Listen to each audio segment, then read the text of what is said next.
नमस्कार दोस्तों, जय हिंद, वंदे मातरम। मैं आपके साथ जायसवाल सर। आप सभी का स्वागत अभिनंदन है टीटी फैमिली शिक्षकों के परिवार जायसवाल कोचिंग सेंटर पर। पावर्ड बाई शिक्षा ही प्रकाश है।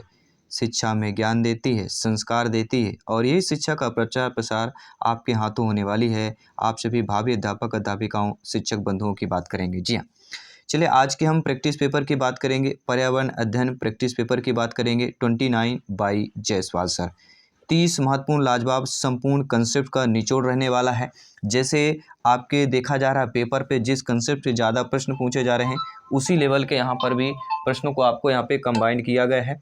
तो यहाँ पे सभी यहाँ पे कमेंट कीजिएगा और फीडबैक कीजिएगा। और यहाँ पे प्रैक्टिस पेपर आप लोग अगर ज्वाइन नहीं कर रहे हैं, यहाँ पे आई बटन पे दे दिया गया है, तो सारे प्रैक्टिस पेपर जो है आप लोग यहाँ पे अटेंड कीजिए। और बाल विकास के जो प्रैक्टिस पेपर हैं, आप लोगों से ओपिनियन मिल रहा है कि लगभग सर जो आप प्रैक्टिस पेपर करा रहे हैं क्वेश्चन को, तो 70 से 75 प्रश्न वहीं से पूछे जा रहे हैं या उन्हीं से संबंधित पूछे जा रहे हैं। तो प्रैक्टिस पेपर जरूर अटेंड कीजिएगा। चलिए इन 30 महत्वपूर्ण प्रश्नों को जान लेते हैं। आप लोगों का यहाँ पे स्कोर क्या है। पहला प्रश्न आप लोगों के स्क्रीन पर है। पहला प्रश्न है, प्रत्येक वर्ष मानव अंतरिक्ष उड़ान का अंतर्राष्ट्रीय दिवस कब मनाया जाता है। सभी कमेंट कीजिएगा। जी हाँ, प्रत्येक वर्ष जो है मानव अंतरिक्ष उड़ान का अंतर्राष्ट्रीय दिवस कब मनाया जाता है। 14 मार्च की बात करेंगे, 12 अप्रैल की बात करेंगे, 4 जून की बात करेंगे या 12 अगस्त की बात करेंगे। तो साथियों राइट ऑप्शन क्या होगा, प्रत्येक वर्ष जो है मानव अंतरिक्ष उड़ान का अंतर्राष्ट्रीय दिवस जो है आपको 12 अप्रैल को मनाया जाता है। जी हाँ, संयुक्त राष्ट्र द्वारा हर साल 12 अप्रैल को मानव अंतरिक्ष उड़ान का अंतर्राष्ट्रीय दिवस international day of human space flight मनाया जाता है। तो यहाँ पे आप लोगों का 12 अप्रैल वाला जो भी ऑप्शन दिया गया है वह हमारा सही हो जाएगा। दूसरा प्रश्न दिया गया कि निम्न में से जो है किसे पशु स्टार्च के रूप में जाना जाता है। ग्लाइकोजन की बात करेंगे, सेल्यूलोज की बात कर रहे हैं, ग्लूकोज की बात कर रहे हैं या काइटिन की बात करेंगे। जी हाँ, सभी कमेंट कीजिएगा। प्रत्येक भाई बहन शिक्षक बंधु जिनका सपना है गवर्नमेंट टीटी एग्जाम को फतेह करना, सिलेक्शन के एक जो है 101% पाना, सभी कमेंट कीजिएगा। जी हाँ, दूसरा प्रश्न है, किसे पशु स्टार्च के रूप में जाना जाता है। तो लगभग ग्लाइकोजन की बात करेंगे। और जैसा आप सभी का पेपर होगा, आप जानते हैं लगभग एमपीपीएससी लेवल के जीके आपके ईवीएस में पूछे जा रहे हैं। जी हाँ, एमपीपीएससी लेवल के, और इसी लेवल के हम आपके क्वेश्चन भी किए जा रहे हैं। ठीक है, तो ग्लाइकोजन ग्लूकोज के पहली सेकेराइड की इकाई है। इसे पशु ऊतक के रूप में जाना जाता है और ग्लाइकोजन ऊर्जा का एक प्रकार है जो पशुओं में संग्रहित होता है और यकृत कोशिकाओं द्वारा ग्लूकोज में परिवर्तित होता है। तीसरा प्रश्न दिया गया है जो कि आप लोगों की स्क्रीन पर है। इस प्रश्न को हम वीवीआईपी कैटेगरी पर रखेंगे। जी हाँ, वेरी वेरी इंपॉर्टेंट है सिलेक्शन की दृष्टि से। तीसरा प्रश्न है, निम्न में से कौन से राज्य को भारत बाघ राज्य कहा जाता है। हिमाचल प्रदेश, गुजरात की बात करेंगे, मध्य प्रदेश की बात करेंगे, असम राज्य की बात करेंगे। तो किस राज्य को जो है भारत का बाघ राज्य कहा जाता है, सभी जानते हैं टाइगर स्टेट हमारा मध्य प्रदेश कहलाता है, जो भारत का दिल कहे जाने वाला राज्य है। जी हाँ, भारत का बाघ राज्य मध्य प्रदेश को कहा जाता है क्योंकि इस राज्य में बाघ संरक्षित राष्ट्रीय पार्कों की संख्या सबसे अधिक है। कुल 11 राष्ट्रीय पार्क है जिनमें 5 बाघ आरक्षित क्षेत्र घोषित हैं, जिनमें Kanha national park, Bandhavgarh national park, आपका पेंच नेशनल पार्क, पन्ना नेशनल पार्क और सतपुड़ा पार्क नेशनल शामिल हैं। चौथा प्रश्न है, कन्या भ्रूण हत्या अधिनियम कब पारित हुआ है। 1975, 1984, 1994, 2003। और ये आज के पेपर पर पूछा गया प्रश्न है। जी हाँ, कन्या भ्रूण अधिनियम से प्रश्न आज के पेपर पर आया हुआ है। तो कन्या भ्रूण हत्या अधिनियम कब पारित हुआ था, तो 1994 पर पारित हुआ था। यहाँ पे सी वाला ऑप्शन आप लोगों का सही हो जाएगा। पांचवा प्रश्न दिया गया है, बहुत ही अच्छा प्रश्न है। जी हाँ, भारत सरकार ने पहली राष्ट्रीय वन नीति कब जारी की थी। 1952 में, 40 में, 42 में, 99 में। देखिए लगभग आप देखा जा रहा है ईवीएस में आपसे 20 से 25% जो है सन वाले प्रश्न पूछे जा रहे हैं, क्योंकि यहाँ पे आप अनुमान भी नहीं लगा सकते। जब आपको कन्फर्म पता होगा तभी आपका कर पाएंगे। ठीक है, यहाँ पे तुक्का भी काम नहीं चलता, ना ही आपका अनुमान काम चलता है। इसमें डायरेक्टली आपका आंसर काम चलता है। ठीक है, तो भारत सरकार ने पहली राष्ट्रीय वन नीति कब जारी की है, तो आपका 1952। और आप लोगों से ओपिनियन से मिला कि यूट्यूब इतिहास में ऐसा जो प्रैक्टिस पेपर, प्रैक्टिस अध्ययन आपके इस परिवार से मिल रहा है। ठीक है, तो बहुत बहुत धन्यवाद सभी का। स्वागत अभिनंदन है टीटी फैमिली पे बाई जायसवाल सर। शिक्षा ही प्रकाश है। जी हाँ, सभी कमेंट कीजिएगा। आप जानते हैं कि भारत सरकार ने पहली वन नीति 1952 ईस्वी में जारी की थी। इससे पहले ब्रिटिश सरकार ने 1894 में वन नीति घोषित कर चुकी थी। 1998 में जो है 1952 की वन नीति को संशोधित किया गया था, जिसमें वनों की सुरक्षा, संरक्षण तथा विकास पर जोर देती है। तो राष्ट्रीय वन नीति 1988 के अनुसार भारत में 33% वन क्षेत्र की प्राप्ति का लक्ष्य जो है रखा गया है, और इसके अनुसार मैदानी भागों में 20% तथा पर्वतीय भागों में 60% क्षेत्र को वनाच्छादित करने की आवश्यकता है। अगर ऐसा प्रश्न आए कि पहले ब्रिटिश सरकार ने वन नीति कब घोषित की है, तो फिर आपको 1894 करना है। अगर ऐसा प्रश्न आता है कि संशोधित की बात, जी हाँ, 1952 नीति में जो है वन नीति में संशोधित कब किया गया है, तो वन नीति में संशोधन जो आपके 1998 में किया गया है। जी हाँ जी, आपके 1952 की जो वन नीति है उसको 1998 में फिर से संशोधित किया गया था। ठीक है, लेकिन आपका जो प्रश्न है कि भारत सरकार ने पहली राष्ट्रीय वन नीति कब जारी की, तो फिर आपका यहाँ पे 1952 ही आंसर हो जाएगा। अगर संशोधित पूछा जाएगा तो फिर आपको 1998 ऑप्शन पर कर लेना है। ठीक है, चलिए छठवां प्रश्न है, सभी कमेंट कीजिएगा। मेरे प्यारे प्यारे भाइयों की प्यारी प्यारी बहनें, गृहिणी जिनका सपना है टीटी एग्जाम को क्रैक करना, सभी कमेंट कीजिएगा। छठवां प्रश्न है, बेहतरीन प्रश्न है कि उत्तर अमेरिका के तट से गुजरने वाली ठंडी महासागरीय धारा का नाम बताइए। जी हाँ, यूरेशिया धारा, गल्फ स्ट्रीम की बात करेंगे, लेब्राडोर धारा की बात करेंगे, फॉकलैंड धारा की बात करेंगे। तो उत्तरी अमेरिका के तट से गुजरने वाली जो ठंडी महासागरीय धारा है उसका नाम आपका लेब्राडोर धारा है, जो कि आपका सी ऑप्शन यहाँ पर सही हो जाएगा। सातवां प्रश्न है साथियों, सभी कमेंट कीजिएगा। बेहतरीन प्रश्न है और विटामिन से संबंधित ये प्रश्न है, बॉडी शरीर से संबंधित प्रश्न है कि इनमें से कौन से वो विटामिन है जो शरीर में एक मात्रा से अधिक संचित हो जाए तो शरीर के लिए हानिकारक होता है। जी हाँ, ऐसे विटामिन का साथियों नाम बताइए जो हमारे शरीर में अगर एक मात्रा भी अगर अधिक हो जाए, एक मात्रा भी अगर संचित हो जाती है हमारे शरीर पे, हमारे बॉडी में, तो हमारे शरीर बॉडी के लिए हानिकारक हो जाता है। वह आपकी विटामिन या वह आपका विटामिन बी कॉम्प्लेक्स है, ई और सी है, बी और सी है, या विटामिन ए और डी है, सभी कमेंट कीजिएगा। जी हाँ, इनमें से ऐसा विटामिन जो शरीर में एक मात्रा से अधिक संचित हो जाए तो शरीर के लिए हानिकारक होता है, वह विटामिन ए और विटामिन डी। कैसे? देखिए, विटामिन ए और विटामिन डी में एक मात्रा से अधिक से ली जाए तो शरीर में अति विटामिनता हो जाती है। क्या हो जाती है? अति विटामिनता हो जाती है। और विटामिन ए की अधिकता से खोपड़ी की हड्डी कमज़ोर होना, अगर विटामिन ए की अधिक हो जाएगी तो जो हमारी खोपड़ी या खपड़ी बोलते हैं जिसे, तो खोपड़ी की हड्डी कमज़ोर होने लगती है और धुंधली दृष्टि होती है और यकृत भी आपका कमज़ोर हो जाता है। और विटामिन डी की अधिकता से कैल्सीकरण हो जाने, क्या होता है? विटामिन डी से कैल्सीकरण हो जाता है। तो ये भी आपको ध्यान देना है। अगला प्रश्न, आठवां प्रश्न है, लिपिड क्या है साथियों? जी हाँ, लिपिड मोनोसेक्राइड होते हैं। लिपिड कोशिकाओं को ऊर्जा प्रदान नहीं करते हैं। फल लिपिड के अच्छे स्रोत होते हैं। या कोलेस्ट्रॉल और ट्रांसवसी अम्ल लिपिड के प्रकार हैं। तो लिपिड साथियों जो होता है यह कोलेस्ट्रॉल और ट्रांसवसी अम्ल लिपिड के प्रकार होते हैं। डी ऑप्शन आपका सही हो जाएगा। अगला प्रश्न है, दिव्यांग कब नाम दिया गया है? 2008 में, 2015 में, 1997 में, या आपके 2021 में। और आज दिव्यांगता से एक प्रश्न आया हुआ था कि विश्व विकलांग दिवस या दिव्यांग दिवस कब मनाया जाता है? तो विश्व विकलांग दिवस 3 दिसंबर, सभी को पता होगा। किसकी बात करेंगे? जी हाँ, इसके जब पहले हमने एनालिसिस भी किया है आज के पेपर का, अगर आपने वीडियो नहीं देखा तो ज़रूर देख लीजिएगा। और विश्व विकलांग दिवस 3 दिसंबर को मनाया जाता है, ये आज के एग्जाम पर आया हुआ है। और उन्हीं से संबंधित ये आपका प्रश्न है कि दिव्यांग नाम जो है कब दिया गया है? तो दिव्यांग नाम साथियों आपके 2015 में दिया गया है और हमारे तत्कालीन प्रधानमंत्री नरेंद्र मोदी जी के द्वारा। जी हाँ, भारत के प्रधानमंत्री नरेंद्र मोदी जी ने दिसंबर 2015 में मन की बात कार्यक्रम में विकलांग को दिव्यांग नाम दिया है और उनके सुझाव के बाद यह शब्द आपके चलन पर आया है। 10वां प्रश्न दिया गया है कि दामोदर नदी को बंगाल का शोक कहा जाता है क्योंकि इसमें प्राय तबाही मचाने वाली बाढ़ आती है, या इसमें अधिकतम मृदा अपरदन होता है, या इससे अनेक खतरनाक झरने बन जाते हैं, या आपके 12मासी नदी की बात करेंगे। दामोदर नदी को बंगाल का शोक कहा जाता है। क्यों कहा जाता है? क्योंकि इससे प्राय तबाही मचाने वाली बाढ़ आती है, इसलिए यहाँ पे बंगाल का शोक दामोदर नदी को कहा जाता है।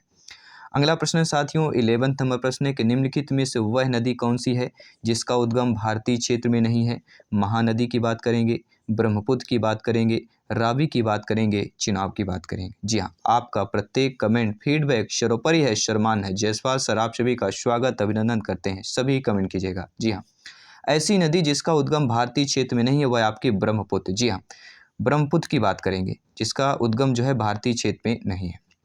अगला प्रश्न है, देशों के निम्नलिखित समूहों में से किसके साथ अरुणाचल प्रदेश की साझी सीमाएं हैं? भूटान और बांग्लादेश, चीन, म्यांमार, बांग्लादेश, चीन, भूटान, चीन, म्यांमार, भूटान, बांग्लादेश, म्यांमार। देखिए एशिया लेवल के भी आपके एग्जाम पर प्रश्न पूछे जा रहे हैं, ठीक है। तो देशों के निम्नलिखित समूहों को किसके साथ अरुणाचल प्रदेश की जो साझी सीमाएं हैं वह भूटान, चीन और म्यांमार की बात करेंगे। सी ऑप्शन हमारा सही हो जाएगा। भूटान, चीन, म्यांमार के साथ अरुणाचल प्रदेश की सीमाएं मिलती हैं और अरुणाचल प्रदेश की स्थापना 20 फरवरी 1987 में हुई थी। इसकी राजधानी ईटानगर है और इस राज्य का घनत्व तो लगभग 17 के आसपास है और यह असम और नागालैंड के साथ सीमा बनाता है। लोहित यहाँ की प्रमुख नदी है आपकी अरुणाचल प्रदेश की और यहाँ टुंड्रा प्रकार की जलवायु पाई जाती है। हॉर्नबिल पक्षी यहाँ का राजकीय पक्षी है और राज पशु यहाँ का ग्याल है और यहाँ 2013 में प्रथम रेलवे लाइन पहुँची और यहाँ जो है रंगपा पहला रेलवे स्टेशन बना था। अगला प्रश्न है साथियों, हमारी आकाश गंगा का आकार कैसा है? सर्पिलाकार है, दीर्घवृत्ताकार है, अनियमित है या उपरोक्त सभी है? देखिए हमारी जो आकाश गंगा है, ठीक है, तो वह हमारी सर्पिलाकार की है। पहला ऑप्शन सही हो जाएगा। देखिए आकाश गंगाओं के आकार में कुल 3 प्रकार के, एक सर्पिलाकार, एक दीर्घवृत्तीय और तीसरा आपका अनियमित की बात करेंगे। अगला प्रश्न है जो दिया गया है स्क्रीन पर है कि सर क्रीक जिसे हम निवेशिका कहते हैं यह कहाँ स्थित है? गुजरात के साथ लगी भारत पाक सीमा पर, लद्दाख वाली भारत पाक सीमा पर या उत्तर पूर्व में भारत चीन सीमा के पास मैक मोहन रेखा पर या भारत म्यांमार सीमा की बात करेंगे। सभी कमेंट कीजिएगा। जी हाँ, आपका प्रत्येक कमेंट एक एक कमेंट जोड़ते जाइए, अपने स्कोर को बेहतर करते जाइए और सिलेक्शन को 1% करते जाइए। जी हाँ, सभी कमेंट कीजिएगा। देखिए सर क्रीक की बात करें, निवेशिका यह कहाँ पर स्थित है साथियों? तो गुजरात के साथ लगी भारत पाक सीमा पर स्थित है, इसलिए यह इस जो जगह है, स्पेस है, नाम है सर क्रीक निवेशिका, याद रखेगा। 15वां प्रश्न है साथियों कि क्रियाशील कृषिगत भूमि को कुछ वर्षों के लिए बिना खेती किए छोड़ने को किस नाम से जाने जाते हैं? सक्रिय कृषि, प्रति कृषि, स्थानांतरित कृषि या जीवन निर्वाह कृषि की बात करेंगे। देखिए क्रियाशील कृषिगत भूमि को कुछ वर्षों के लिए बिना खेती किए छोड़ने को किस नाम से जाना जाता है? तो प्रति भूमि के नाम से जाना जाता है। बी ऑप्शन सही हो जाएगा। जी हाँ, क्रियाशील कृषि या भूमि को बिना कृषि या खेती के कुछ समय के लिए छोड़ना प्रति भूमि या फॉलोइंग कहलाता है, नोट कर लीजिएगा। टेलीग्राम से अवश्य जुड़ें, जितने पेपर हो रहे हैं वहाँ पे सभी अपना अपना फीडबैक शेयर करें, अपना अपना टॉपिक शेयर करें और जितने एग्जाम होने वाले हैं तो वहाँ पे टॉपिक भी मिल जाएगा बाकी, ठीक है। सभी यहाँ पे इंस्टाग्राम पर जरूर जुड़ जाएं जिनका भी एग्जाम हुआ है और अपना अपना स्कोर जो है टेलीग्राम पर जरूर हमें फीडबैक करें, जितना भी आपका स्कोर हो। मैं नहीं कहता अगर आपका 50+ स्कोर है, 100+ स्कोर है, जितना भी स्कोर हो टेलीग्राम पर हमें मैसेज करें, इंस्टाग्राम पर जरूर हमें मैसेज कीजिएगा, ठीक है। अपना अपना सभी स्कोर फीडबैक हमसे शेयर कीजिएगा टेलीग्राम या इंस्टाग्राम पर, ठीक है। चलिए प्रश्न की बात कर रहे हैं। क्षेत्रफल की दृष्टि से निम्नलिखित भारतीय राज्यों में से सबसे अधिक वन आच्छादन किस राज्य पर है? अरुणाचल प्रदेश की बात करेंगे, छत्तीसगढ़ की बात करेंगे, मध्य प्रदेश की बात करेंगे या उड़ीसा राज्य की बात करेंगे।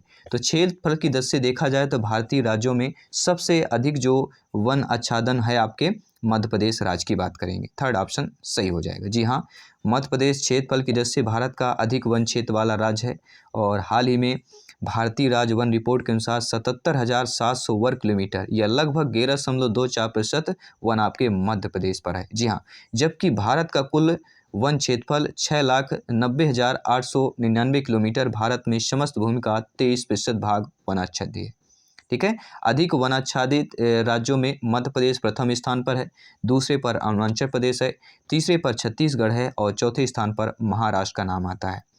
अगला प्रश्न है साथियों, अनुवांशिक संशोधित जीवाणु का प्रकार जो तेल रिसाव के उपचार से संबंधित है। एग्रोबैक्टीरिया, आपका क्लास्ट्रीडियम की बात करेंगे, नाइटोसोमोनाज की बात करेंगे या स्यूडोमोनाज की बात करेंगे। तो अनुवांशिक संशोधित जीवाणु का प्रकार जो तेल रिसाव के उपचार से संबंधित है वह आपका स्यूडोमोनाज, डी ऑप्शन सही हो जाएगा। अगला प्रश्न है साथियों, प्लूटो को एक ग्रह से बौने ग्रह में कब परिवर्तित किया गया था? 1990 में, 2001 में, 2006 में या 2009 में किया गया था। तो प्लूटो को एक ग्रह पहले था प्लूटो भी, ठीक है, लेकिन इसे बौने ग्रह में फिर से परिवर्तित किया गया है, आपके 2006 में परिवर्तित किया गया है। थर्ड ऑप्शन सही हो जाएगा।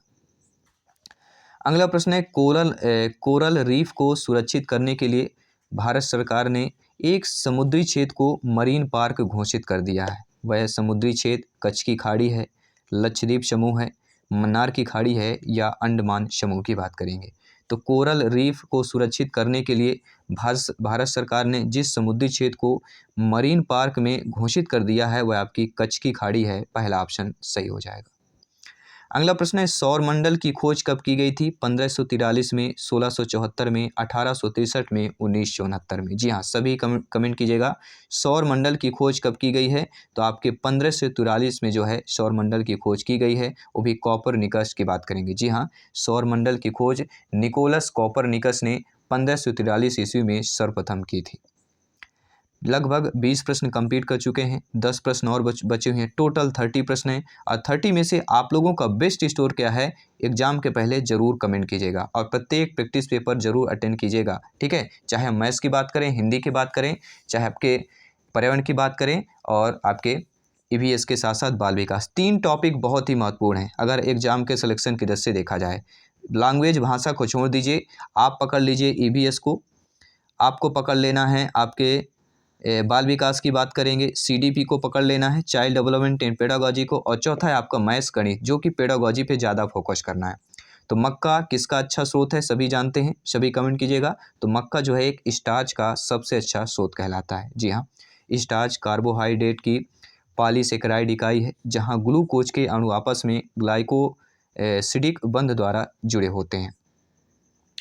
अगला प्रश्न है साथियों, 2012 के ओलंपिक खेल के किस स्थान पर आयोजित हुए हैं? लंदन की बात करेंगे, आपके स्टॉकहोल्म की बात करेंगे, एथेंस की बात करेंगे, सिडनी की बात करेंगे।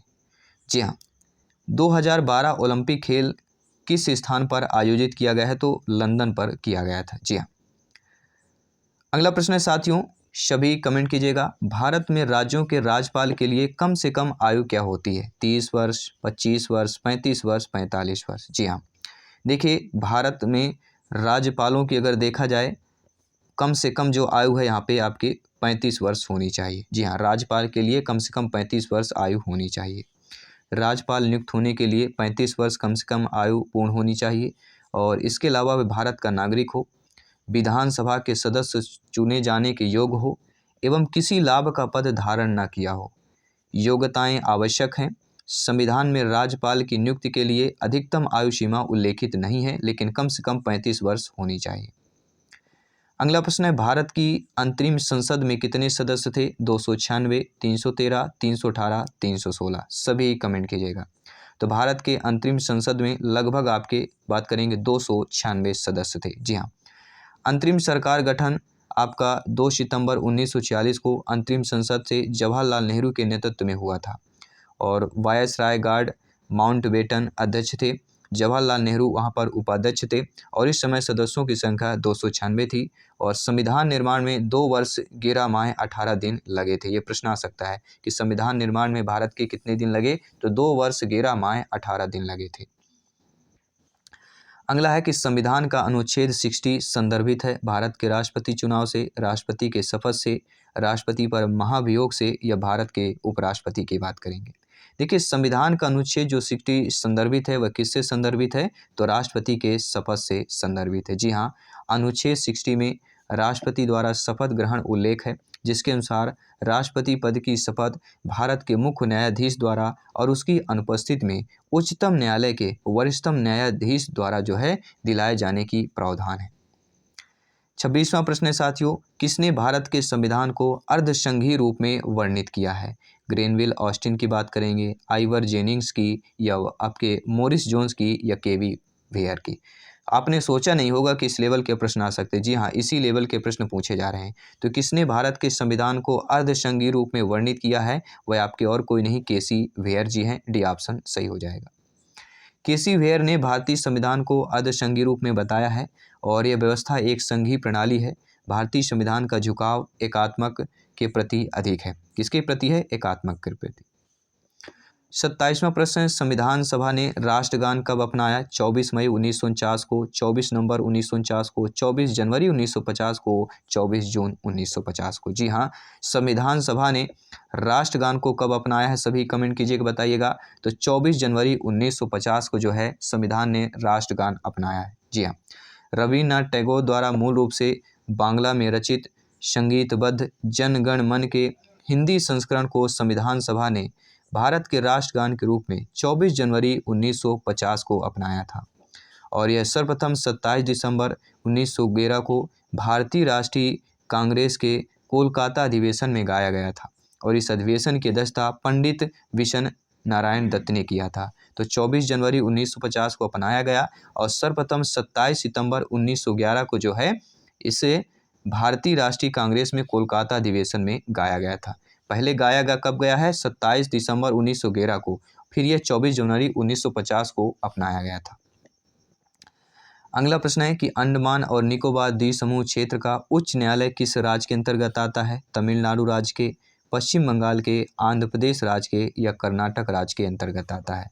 तो अंडमान और निकोबार द्वीप समूह क्षेत्र के जो उच्च न्यायालय हैं वह किस क्षेत्र या किस राज्य के अंतर्गत आते हैं? तो पश्चिम बंगाल राज्य के अंतर्गत आते हैं। जी हाँ, कोलकाता उच्च न्यायालय के क्षेत्र के तहत पश्चिम बंगाल और अंडमान निकोबार द्वीप समूह का क्षेत्र आता है और भारत में कुल उच्च न्यायालयों की संख्या 24 है, जिसके तहत राज्य एवं केंद्र शासित प्रदेश क्षेत्र आते हैं।